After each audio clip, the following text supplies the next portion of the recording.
जब तक हिंदू है, जब तक हिंदू चेतना है, जब तक हिंदू मूल्य हैं, जिनको आप सनातन मूल्य कहते हैं, तब तक ये देश लोकतंत्र है। जिस दिन ये हिंदू मूल्य खत्म हो गए, उस दिन फिर आप गुलामी की जंजीरों में जकड़े जाओगे। अखिल भारतीय विद्यार्थी परिषद की उत्तर बिहार प्रांत की 67वें अधिवेशन की शुरुआत गोपालगंज में शुक्रवार 3 जनवरी को की गई। इसके उद्घाटन सत्र में जयप्रकाश विश्वविद्यालय के कुलपति परमेंद्र वाजपेयी ने अपने उद्बोधन में छात्रों के बीच बड़ी बात बताई। उन्होंने अपने छात्र जीवन में असम की चर्चा की, जब असम में आंदोलन चरम पर था। बताया कि हम लोग जाकर यह समझने की कोशिश करते थे कि आखिर असम में आंदोलन पैदा क्यों हुआ, अलगाववाद की भावना कहां से पैदा हुई। भारतीय जीवन जिसमें समरसता, एकात्मता, जिसमें विश्व बंधुत्व मूल सूत्र है, उसमें विभाजनकारी शक्तियां सफल कैसे हो जाती है। इसको लेकर उन्होंने बताया कि राष्ट्रीय स्वयंसेवक संघ ने पंच प्राण का नारा दिया है, जिसमें स्व का बोध यानी स्वयं को समझने की शक्ति, जैसे स्वदेशी, स्वावलंबन, आत्मनिर्भरता जैसे शामिल है। जब तक हम इसे व्यवहार और आचरण में नहीं उतारेंगे, भारत के दूसरी बार गुलाम होने की संभावना लगातार बनी रहेगी। वहीं उन्होंने एंगस मेडिसिन प्रोजेक्ट, जो विश्व के देशों में अर्थव्यवस्था में परिवर्तन के सकारात्मक और नकारात्मक कारक पर है, का उदाहरण देते हुए बताया कि जब कोई देश अपनी सभ्यता और संस्कृति को भूल जाता है, तो कैसे उसमें शिक्षा के साथ साथ अर्थव्यवस्था में भी गिरावट आती है। उन्होंने बताया कि एक समय था जब भारत 96% साक्षर था, साथ ही 2/3 अर्थव्यवस्था का अपने पास रखता था। लेकिन 1835 में मैकाले की नीति को अपनाने के बाद कैसे जब देश आजाद हुआ, तो न सिर्फ शिक्षा में बल्कि अर्थव्यवस्था में भी गिरावट आई। आइए सुनवाते हैं क्या कुछ कहा जयप्रकाश विश्वविद्यालय के कुलपति परमेंद्र वाजपेयी ने। अलगाववाद की भावना पैदा कहां से होती है? ये भारतीय जीवन में जिसमें समरसता, जिसमें एकात्मता, जिसमें विश्व बंधुत्व हमारे मूल सूत्र हैं, उनमें विभाजनकारी शक्तियां सफल कैसे हो जाती हैं। तो मित्रों, ये जानने के लिए आवश्यक है कि जैसा अभी हमारे जो मूल वैचारिक अधिष्ठान है राष्ट्रीय स्वयंसेवक संघ, उन्होंने इस पर हमको पंच प्राण का नारा दिया है। हमको पंच प्राण को जन जन तक ले जाना है, और उसमें एक बड़ी बात है स्व का बोध। ये जो स्व का बोध है, ये जो स्वयं को समझने की शक्ति है, ये जो चाहे स्वदेशी कहें, चाहे स्वावलंबन कहें, चाहे आत्मनिर्भरता कहें, चाहे भारतीय मूल्य कहें, इन सब चीजों को जब तक आप व्यवहार में नहीं रखते हैं, जब तक आप आचरण में नहीं रखते हैं, तब तक भारत के दोबारा गुलाम होने के चांसेस लगातार बने रहते। और इसको मैं सिर्फ इसलिए नहीं कह रहा हूं क्योंकि मैं चाहता हूं, मैं आपको तथ्यों के साथ इसको प्रस्तुत करता हूं। एक किताब निकली है 2005 में, आप सब लोगों ने पढ़ी होगी वो किताब, the millennium perspective. Angus medicine की टीम ने 2000 से लेकर 2005 तक एक प्रोजेक्ट पर काम किया था।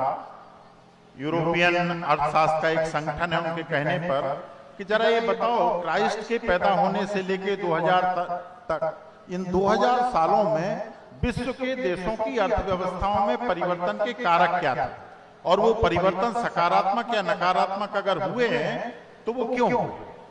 एंगस मेडिसन ने 2005 में वो किताब एक प्रोजेक्ट रिपोर्ट के रूप में पब्लिश की है, वो नेट पर अवेलेबल है।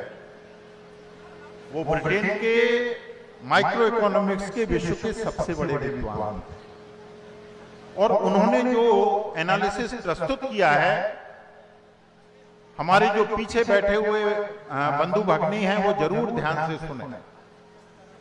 ईसा मसीह के जन्म से लेके 15वीं शताब्दी तक भारत दुनिया की अर्थव्यवस्था का 2/3 अपने पास रखता था। हम दुनिया के उत्पादन का 2/3 उत्पादन करते थे 15वीं शताब्दी तक। और ये हम नहीं कह रहे हैं, यूरोप की शोध आधारित एक रिपोर्ट कहती है, जो सर्वश्रेष्ठ रिपोर्ट मानी जाती है। 15वीं शताब्दी से लेके 18वीं शताब्दी तक जब दुनिया में सिल्क रूट अपने चरम पर था, चीन हमारे कंपटीशन में आया। और भारत और चीन 18वीं शताब्दी तक, जब ब्रिटेन दुनिया की अर्थव्यवस्था का मात्र 0.2% प्रोडक्शन करता था, तब हम 23% के हकदार थे। दुनिया की जीडीपी का 23% 18वीं शताब्दी में हमारे पास था। दुनिया की कॉटन के एकमात्र मालिक थे हम। ढाका का कॉटन आप सब लोग जानते हैं, पूरी दुनिया तरसती थी। मालाबार्स के पोर्ट पर पूरी दुनिया मसाले लेने आती थी, और इसीलिए भारत की खोज के लिए लोग लालायित थे। 1822 में यह अलग बात है कि मुगलों के ऐश्वर्य के कारण, मुगलों की उदासीनता के कारण हम विदेशी गुलामी के शिकार हुए। लेकिन यह भी सच है कि उस समय भी ये देश दुनिया की 1/4 अर्थव्यवस्था का मालिक था।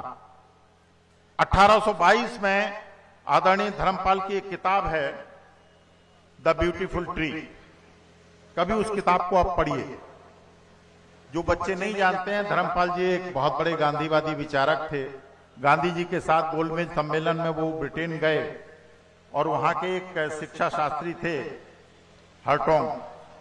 हर्टोंग ने उनसे कहा कि भाई आप लोग बेकार में अंग्रेजों को दोष देते हैं, हम लोगों ने तो जाके, आप निरक्षर लोग थे, आप सांप सपेरों का देश थे, हमने ईश्वरीय इच्छा से आपके देश को विकसित करने के लिए वहां पर कब्जा किया है, हम कोई आपके देश को गुलाम बनाने नहीं आए हैं। तो गांधी जी ने कहा आप झूठ बोल रहे हैं। हर्टोंग ने कहा सबूत दीजिए। आदरणीय धर्मपाल जी ने उसी दिन नौकरी छोड़ दी, और वो भारत छोड़ के, जब भारत गुलाम था उस समय की बात कर रहा हूं, ब्रिटेन गए।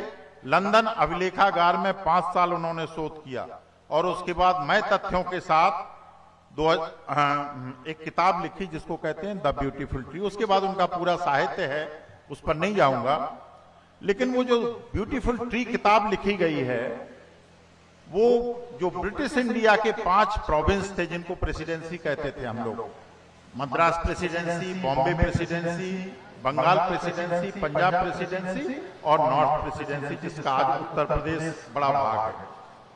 इनमें एक सर्वे हुआ, अंग्रेज कलेक्टर्स ने सर्वे किया था। बहुत ध्यान से सुनना बच्चों, ये नैरेटिव्स किस तरह से डेवलप किए जाते हैं, नेगेटिव नैरेटिव्स, इसका एक उदाहरण दे रहा हूं आपको।